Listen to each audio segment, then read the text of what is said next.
Pakistan. Ajo, please take your seat. Can you please introduce yourself to all of us? My name is Ayesha Ehtesham. I did my early schooling and college from APS Peshawar in 2012. Afterwards, I completed my BS in Bioinformatics in 2017 with third position and distinction. I have always been a very hardworking and dedicated student. Despite getting married after matriculation, my thirst to pursue knowledge led me to have higher education along with marriage. With the support of my husband, I was able to manage my studies along with my 3 kids, mashallah. And after becoming mother of 3 kids, my aspirations to pursue my career got impetus. So then since 2017, I've been preparing for this civil service examination. And Alhamdulillah, today I'm feeling fortunate to be sitting in front of the respectable figures. Good. You come from KPK province. Yes. Tell us something about KPK. Introduce the KPK province to all of us. So KPK province is known as the land of hospitality. This culture is very rich. The KPK itself, the city Peshawar through which I belong, that has been a very historical, significant city because many great empires have come over there. It is also a center of Buddhism, and there have been Akbar the Great has also been over there. The Britain has also passed through this city, and Sir Peshawar is itself a very multi-diverse country. You can multi-diverse district. You can see over there lot of Pashtuns, Hindko, but all are living in a harmony with each other. There are also small part of Sikhs are also residing over there, so that it's a fusion of culture is residing over there, but they all are living in harmony. It's a land of hospitality. You can find over there women who are following the Islamic junctions, but even then they are having the freedom to enjoy the bazaars, and they live very happily over there. There is a great respect for women over there. If you are standing in a line in Peshawar, so the women will be preferred and they will be given the first place over there. The women are entertained over there. They are respected as their sisters or their daughters, and always there is an easiness for women over there. And so Peshawar is if we talk about its food, they are also very delicious, and it is known as a land of hospitality because the doors of the villages are always open for even for the strangers. If you knock on the door and ask for food or water, they will give you a complete meal and they will entertain you as if you guys are not strangers to them. In fact, they will treat you as you know them from a long time. How do you see the merger of FOTA with the KPK? So merger of FATA with the KPK, in my side, I think it's a very good decision, because before the situation at the FATA was not very appreciable due to the tribal rule over there, because each tribe has its own rule to give the justice, and each tribe has its own decorum to maintain their social activities. So what actually was happening over there, that there was a wish of the tribal leaders to educate a girl. There was a wish of a tribal leaders to get the girls married at an early age. There were no rules and regulation, not such any state state principles were followed over there. Even if there was a fight or something over there, there was always ke khoon ke badle khoon, and all these things were very prevalent over there. And the control of the FC was also not so much valid over there. That was inappropriate almost.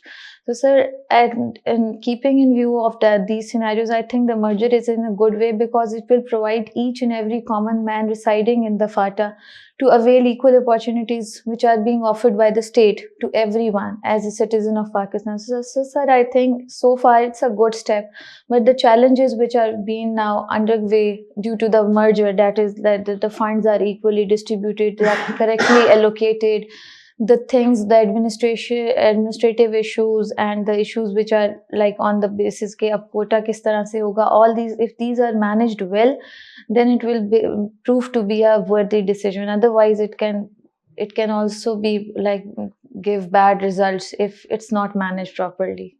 The situation can turn worse. Aisha, if the government of Afghanistan hire you as an advisor towards government, what advice she will give them in the current scenario of Afghanistan? So firstly, I would suggest them to include the all the ethnic groups which are residing in Afghanistan. Like I would suggest them that the government should be set up in such a way that may include all the ethnic groups, so that there is no chance that any ethnic group just get together or they do a coalition with ISKP or any other non-state actor to destabilize the Taliban government or the Afghan government. Secondly, sir, I would highly suggest them to include women in their government, because that is a very important aspect which is being discussed at the international and global level as well. So I would pursue them with the religious statements and with the religious references, so that they are fully convinced to incorporate women, and I would make them to practice the freedom of women in the ambit of Islamic principles, but do not isolate them as it is being done today. And thirdly, sir, I would suggest them to introduce a proper reform or plan that is also like available internationally, their action plan, or I would say their policies which they would be implementing, so that everyone is aware of that their plan is inclusive and completely reliable or suitable for the Afghan society. So I think I would focus on these three suggestions to be implemented, and I think that by implementing on these three suggestions, the other problems, that is of the recognition at international level, that will be resolved, because we will be representing the women. So one aspect that we have been not weighing the human rights will be automatically, I would say, it would be not dismissed from their point of view. And so secondly, if we provide them a plan, public policy plan, which would be applied on the Afghanistan government, so the international organizations would also be convinced by our policies, and they will be open-heartedly investing in Afghanistan to improve its deteriorated situation, and the accounts which have been frozen will also be unfreezed, so that they can be used for the benefit of the Afghanistan. So why you have not opted for police and foreign service of Pakistan? Actually, I can tell you the reason for the police is that I, by nature, I'm not so. I believe that if you want to be a police, so you have to be a hardcore type personality. Although I'm very strong from inside, I have a lot of strong points. I can like handle any situation, but myself, like my personality, I am not that kind of hardcore personality. I just can't see the violence or thing which is done in the police station, the criminals. Like I can't bear that sort of atmosphere. So therefore I thought that I won't be able to show my best over there. I will be consistently like, oh, what is this? Foreign service. And so foreign service is exactly like the same reason. So I think that the reason for which I want to pursue civil service is that I must become an aspiration for the girls, for the women who are like me, who are married at an early age. I want them to see me. So I think that in foreign service, I will be representing my country at international level. So I will be So how will away you from try the to present yourself as a PAS officer? How will I try to present myself? So as we all know that the civil service is very prestigious, and if one is in a past, so you are always moving in your district and the area. So the common people, they know you a lot. Like even I know, even a child would be knowing that who is the DC of Islamabad, because he's always on social media and everything. So I think that if I am, that will make you status conscious. No, that sir, people know you a lot about you, and you are an important man. Sir, I don't want to be important, but I want to be so much common among the common people. Like if any woman from rural area is seeing me on TV or on social media, I would just highlight my story that yes, I was also married like them. I also get married at an early age. But if I can pursue my dreams, then why not you? You are residing in your houses, you can also. And so secondly, I think that being in PAS, I would be able to communicate with them easily. Okay. Instead of foreign service of Pakistan. Biology is your subject. You did your biology. So what is smoke screen? Smoke screen, sir, I have no idea. Biology? Sir, I have no idea. Huh? Sorry. Smoke screen, I have no idea. There is an animal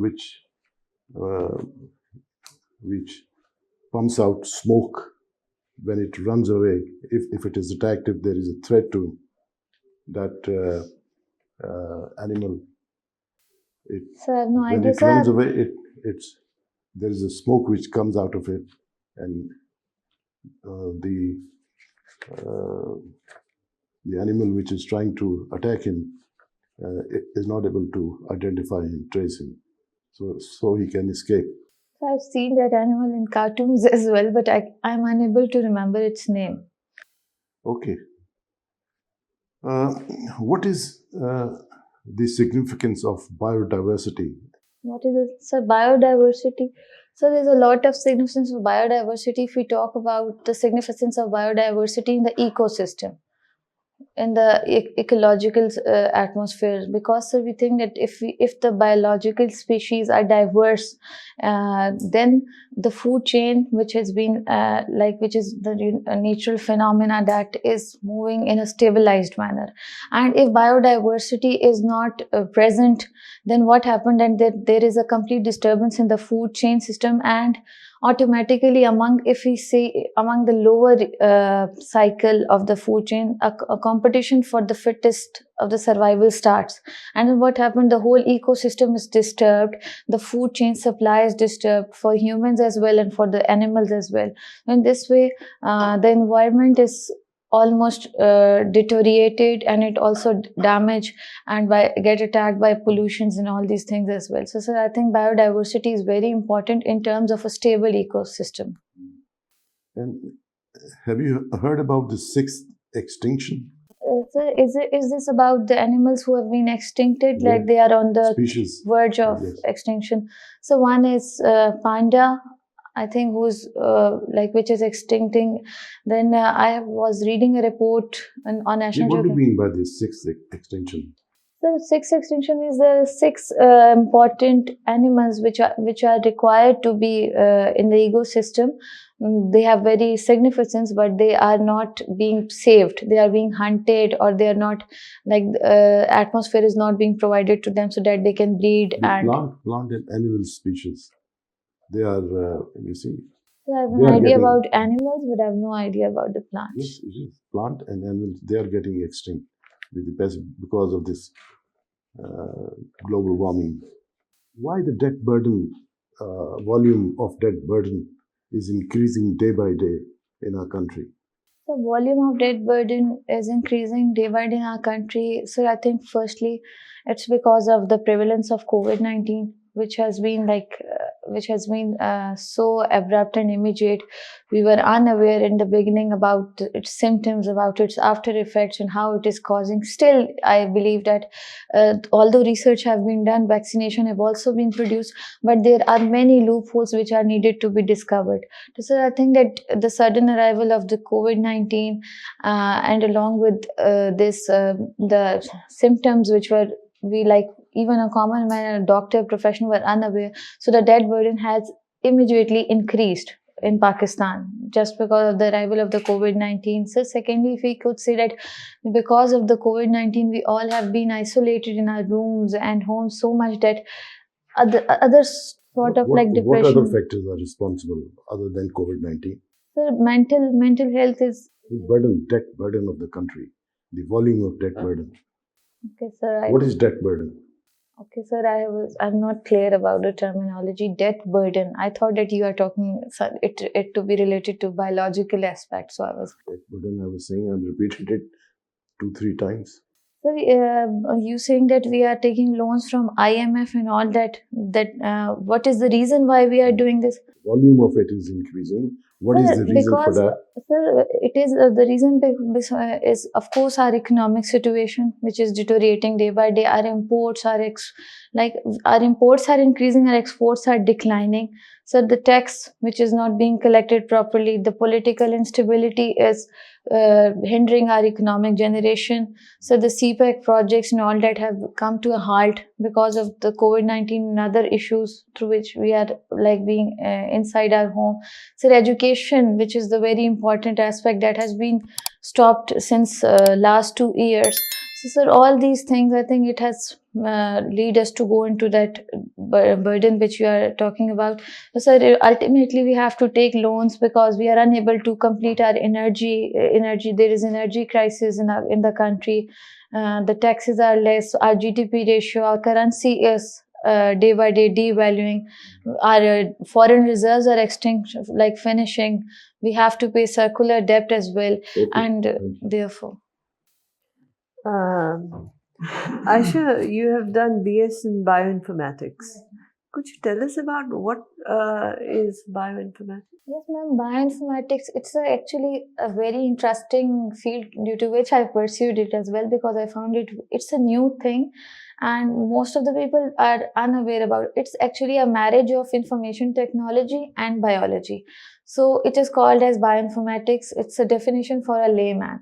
But what happens actually is that our human body is composed of genes, like we have a genetic composition, and every gene gives you a certain type of phenotype. Like if my eyes are brown, so there is a gene behind it.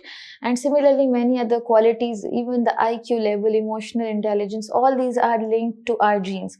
So there are numerous genes in our body which are uncountable. So earlier what used to happen in history, that scientists used to they used to had a manual record of the genes, and then they used to analyze. It was very time consuming. It took a lot of time.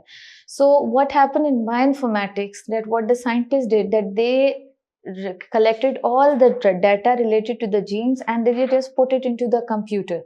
And now what happened afterwards, that if we need any information regarding any genes, because the Human Genome Project has been completed since 2000. So if we need any information regarding any gene, what we will do, we will use that computer software and we will type the name of a gene which is linked to the eye color or anyone.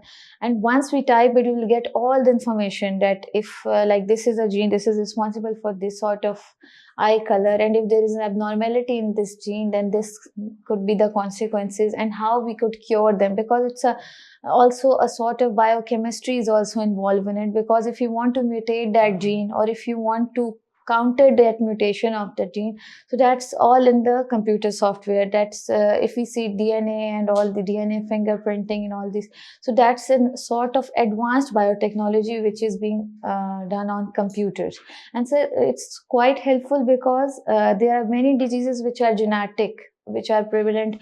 So it's helpful or humane in such a manner, like it serves humanity, that if a mother is expecting and if she undergo her genetic test, then she will automatically know that her child is likely to suffer from any genetic disease of diabetes or anything. So that could be controlled initially before the child is born. So in this way, it is serving humanity as well. Thank you very much. You have also kept international relations as your subject. Yes, ma'am. Could you tell us what is the politics in South China Sea at this moment? Ma'am, the politics in South China Sea is not very new. In fact, it has been from the last I think since 2017. It has been in limelight because the South China Sea is a very important area through which the world trade passes through. And firstly, according to the law of international sea, it has been claimed by USA that it's an international area and everyone is able to have a free trade and navigation over here. But what is actually happening, as we see that nowadays the international world is striving for economic supremacy. The one who is economically stable or economically supreme, he is the one who is leading the world. So USA and China, as we all know, that they are in consistent competition between them, and the only thing competition nowadays, the aspect is only economical between them. So the South China Sea, as I already mentioned, that they have a trade significance, world trade significance over there. So America is sponsoring, or I would say it's funding the allies which are near South China Sea, like Philippines, Australia, and Japan, and all that, so that they should have their strong bases over there. So they should keep a check over China if it's involved in some any other thing. But what is the story at the China side? If you see the China perspective, they claim that that area is their own. Like they have their historical maps as well, through which they are consistently trying to empower the international institutions as well, that area is there, and they have themselves started building artificial islands over that Spratly Islands and Pearl of Strings area, and they have started making artificial islands over there because they are afraid that there can be someday that America is hindering them to trade, because America already know that it is eventually rising to their level. So I think that South China Sea has become more than a political playground now, because China is consistently building artificial islands over there, and they are also having their military bases over there, because they are making themselves prepared that if in case of anything they are able to fight over there, or they are able to counter USA. So that is the significance of South China Sea in my sight, that it's a Thank you very important much, trade Ayesha. area. I'll hand over to my colleague. Thank you, ma'am. So, Ayesha, what is smog? Yesterday, it was informed that in Pakistan, Lahore has been declared as the worst city. What is smog? So smog is something, a fog and smoke. Basically, if we talk in a layman definition, it's a combination of fog and smoke. When they combine, so it creates a smog. And so smog, the history of smog, or I would say the prevalence of that is very harmful for the common people as well, because it caused very eye diseases and respiratory illnesses. And it is basically, if the news about which you are talking, it is basically from what happened at the crops every Thank you. season, the crops. What is genetically modified seeds? So genetically modified seeds are basically the seeds which are being let's suppose I will try to elaborate this concept by giving you an example of a tomato. Like if we have a tomato, and if there is a certain gene in tomato which is responsible for making it red, which is responsible for making it juicy or tasty, what we do in genetically modified seeds, that just suppose that if we want our tomato production to be more red, what we will do, that the gene which is responsible for giving the red color, we will insert that, we will like take out the gene which is responsible for the red color of the tomato, and we will modify it by adding some bases to it, and then we will insert it again into it. It's the same like DNA recombinant. What is the health and moral issues related with genetically modified seeds vis-a-vis doing or replicating this technology into humans? There have been a lot of research over it, that like are they like morally correct or not. So as far as my knowledge, the crops which have been like used by genetically modified, as far they have not produced so much problem to the human health. But yes, if you talk about this genetically modified technology or this aspect in humans, like there was recently a case of cloning which was done by a Chinese scientist who did cloning. That is morally questionable, because that is something which we would say that that's not morally acceptable, that how you can take out one's ability and you have to put it in someone else. That's something morally questionable, I would say. Who discovered DNA fingerprinting? I don't remember. How many chromosomes in human cell? 23. So 46. There are 46, and then they into 23. Sir, over to you. Okay, let's conclude this formal session. Let's go for informal discussion. What do you think? What is your assessment about your performance this morning? So I think it was fair. Like not so good and not so bad, but it was in the middle. Okay. I think, Ayesha, it is a very good performance, at least to me. You are, mashallah, very original. You are very original in thinking. Your thoughts are very clear. You are analytical. and you are very objective. You're talking about objectivity, and you have got lot many initiative in life. You have demonstrated. With that, I can say you are A plus intelligently. Personality is very fine. Communication skills are very good. The only advice I can give you is to keep it up and remain in state of preparedness till you go for the final interview. Yes. And you did very well. And I think you can, if you put in a little more effort, you can still do better. आप ये थोड़ी सी जो है ना अपना energy level उसको थोड़ा सा ठीक करें. At times you give gloomy look. थोड़ा सा सर वो आज मेरी तबीयत भी थोड़ी सी ठीक नहीं है, लेकिन आई विल. हाँ, अगर वो बात है फिर ठीक है. अदरवाइज अगर कोई ऐसी कुछ बात है आप सोचती हैं तो थोड़ा सा जो है ना उसमें जो है लुक्स जरा अच्छी ब्राइट होनी चाहिए जरा जो है. बाकी I think Ayesha, you have a very good personality. You're a very smart girl. But if you allow me, I will give you some advice on how you should come, how should you be dressed. The color you're wearing is very nice, but you shouldn't be wearing silver shoes. You should be wearing dark brown or black shoes. Then I have my black shoes and I wore it, but it was heel and today I was like feeling dizzy. So I thought कि it's good कि गिरने से बेहतर है कि मैं कुछ और पहन लूँ, otherwise कुछ मसला ना हो जाए. Otherwise I have taken black shoes, I bought them and I would be wearing that. I just wore it today because I'm feeling dizzy, so I thought it कहीं गिर ना जाऊँ तो ये सही. Understandable, but I'm just giving suggestions because we have to judge you on how you are at this moment. Yes, ma'am. Other than that, I think you're very good, and I'm confident you'll do very well. Okay. Thank you. Ayesha, सब कुछ बहुत अच्छा है. 3 चीज़ें मैं ज़रूर with the permission of panel mention करूँगा. एक, सर ने जिस तरह कहा आपकी हैंड मूवमेंट जो है ना आपकी उस चीज़ को थोड़ा सा नेगेटिव कर रही है. ठीक है. दूसरा, perhaps I have felt it, you are not a very keen listener.